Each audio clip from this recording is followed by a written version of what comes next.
Kasaragod municipality Khasi line 24 വാർഡിലെ league സഭ ceramics റോഡിലെ അബ്രയിൽ നടന്നു. Ward league councillor KM Hanif league സഭായോഗം ഉദ്ഘാടനം ചെയ്തു.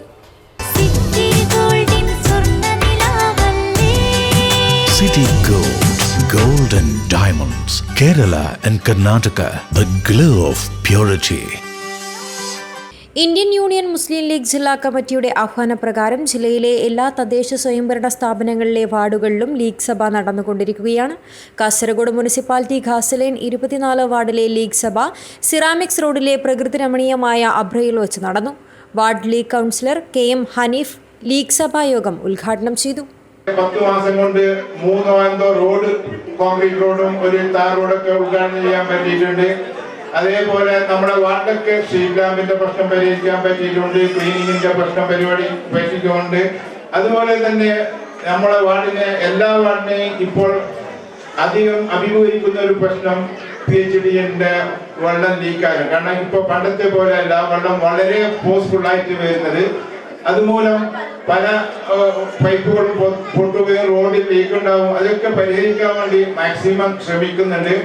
അതേപോലെ എൻ്റെ ഒരു തെരഞ്ഞെടുപ്പ് വാഗ്ദാനമായിരുന്നു ലീഗിൽ വാർഡ് കൗൺസിലറിനായി ഒരു ഓഫീസ് തുടങ്ങുന്നത്.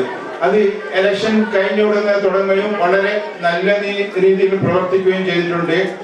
മുസ്ലിം ലീഗ് 24 വാർഡ് പ്രസിഡന്റ് മഹമ്മൂദ് അരമന അധ്യക്ഷത വഹിച്ചു. മുൻ വാർഡ് കൗൺസിലറും മുൻ മുനിസിപ്പൽ ചെയർമാനുമായ അഡ്വക്കേറ്റ് VM മുനീർ മുഖ്യപ്രഭാഷണം നടത്തി. TA ഷാഫി, ഇസ്ഹാഖ് ഗസാലി, അബ്ദുള്ള KMT, നവാസ് ഊദ്, ഷിഹാബ് ഊദ് തുടങ്ങിയവർ സംസാരിച്ചു. വാർഡ് ജനറൽ സെക്രട്ടറി ഇക്ബാൽ മഗ്ഡ സ്വാഗതവും ഹക്കീം തായിലങ്ങാടി നന്ദിയും പറഞ്ഞു. കാസർഗോഡ് മുനിസിപ്പാലിറ്റിയിൽ തന്നെ ഏറ്റവും കൂടുതൽ ശ്രദ്ധിക്കപ്പെടുന്ന ഒരു വാർഡായി ഘാസി ലൈൻ വാർഡ് മാറിയിരിക്കുകയാണ്. ഈ ഭരണസമിതി നിലവിൽ വന്ന ശേഷം ആദ്യത്തെ 3 വർഷം ഈ വാർഡിന്റെ പ്രതിനിധിയായ അഡ്വക്കേറ്റ് VM മുനീർ ആയിരുന്നു Kasaragod municipal chairman.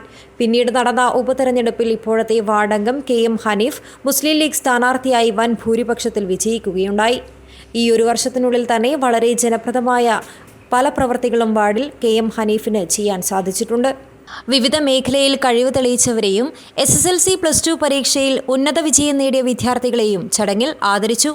News bureau, Kasaragod.